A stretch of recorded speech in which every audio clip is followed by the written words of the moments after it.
Yeah, I bet that could fix things pretty well and alleviate a lot of the concerns and economic pain suffered by those who built in low-lying areas. Yeah, why accept your own personal responsibility or the fact that you probably shouldn't have built where you built when you can always offload those costs onto the people that didn't make those foolish decisions? Headline out of CBC News, Politics: Tax levies and subsidies could pay for high-risk flood insurance, report says.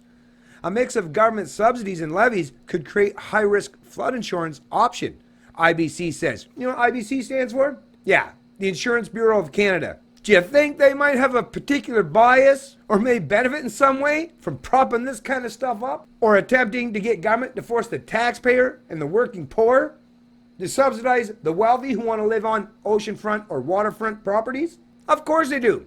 And you can bet some of these bigwigs from the IBC probably have some properties in low-lying regions themselves. Once again, folks, when you're talking about government, because, well, let's remember now, government is a monopoly of force or violence in any geographical area. And once you've given people the ability or the capacity to use that monopoly of violence as their means to an end, well, this is exactly what you get. Being reported by David Thurton, June 17th, 2019. After a spring of devastating flooding, Public Safety Canada will consider a proposal to place levies on municipal taxes as a way to provide high-risk insurance to homeowners who aren't eligible and can't afford it. Well, of course they're going to use the excuse that, hey, they're just trying to help the poor, right? So typical. CBC News obtained an advance copy of the report, which will be released Tuesday morning. It provides policy options to reduce the ballooning costs of destructive floods to homeowners and taxpayers. The Insurance Bureau of Canada authored the report at the request of a provincial, territorial, and federal working group that addresses flood risk management. Titled Options for Managing Flood, the Costs of Canada's Highest Risk Residential Properties, the report presents several policy considerations. One of them involves creating a high-risk pool of homeowners who are currently ineligible for flood insurance. These homeowners will still pay premiums, but in order to make sure the premiums are affordable, they would be subsidized by a mix of government grants and levies. So like I say, they're going to force you to pay for other people. That's the problem with these socialist programs, folks. And Canada's going very much, I mean, at this point, the Liberals, I think they would love to bring full-on socialism in this country. I mean, everything that they're doing is alluding to and suggesting as much. And they're even willing to, like I say, force you to even pay for other people's high-risk insurance policies in order to maintain the status quo. And I guess it probably helped keep these insurance companies profitable as well, right? Because think about how much money these insurance companies are having to pay out to these homeowners as a result of the flooding that has taken place because these people keep building in low-lying areas without putting any forethought in what the future may bring. IBC's Vice President of Federal Affairs, Craig Stewart, knows the concept of homeowners subsidizing people who live on scenic rivers and lakes seems controversial. But he says only homeowners who can't afford to rebuild would be eligible. Right?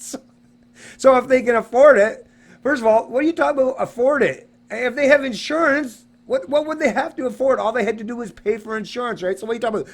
Well, I guess if they're wealthy enough to pay out of pocket, is that what you're suggesting? And I guess there's a whole lot of people that aren't wealthy enough to pay out of pocket, even people that are rich, right? Of course they would love to offload that cost onto someone else. But once again, that's not my responsibility, nor should I ever be forced to pay any levies, any taxes, or subsidize these people. If it's a high-risk area and if it's flood-prone, well, their premiums, their insurance premiums should reflect that and stop trying to offload those costs onto people like myself that don't live in low-lying areas that are flood-prone. Controversial. No, it's not just controversial. It's immoral. It's unjust. It's unethical. Currently, when disasters hit, wealthy and low-income homeowners receive disaster relief bailouts. Right now, taxpayers are subsidizing everybody that gets bailed out by a flood, Stewart said. At the end of the day, it is governments that are bailing people out. Well, shouldn't you be advocating for a reduction of that? No, of course not. This person's saying, no, we want to ramp that up. Or at least, hey, maybe the numbers won't be as high.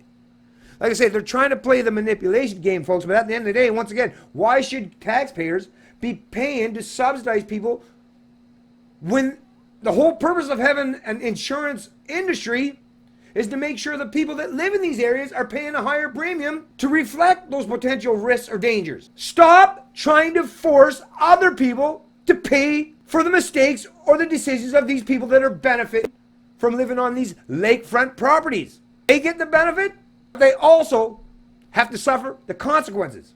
Anyways, folks, I'll place a link to this article in the description of the video below. But once again, how many times do we got to go through this stuff where you have, like I say, people who are representative of these crony or crown corporations? And once again, when it comes to insurance, it's very much an arm of the government. It's not even though they are somewhat of a private company, but because the government is the one that underwrites the rules for insurance policies in this country, they're so closely aligned that it's, once again, they're just part and parcel of the ruling class that are taking advantage of the fact that they'll be able to figure out some way to get government to write legislation that will impose or outsource some of these added costs onto people that shouldn't have it forced or thrust upon them. Because once again, I personally, I didn't choose to live in a low-lying region where flooding is possible. And now that you've heard my position on this article, I want to hear what you've got to say as well. Once again, why would these people think it's a good idea to force the working poor, or those people who didn't assume those kind of high-risk situations or scenarios?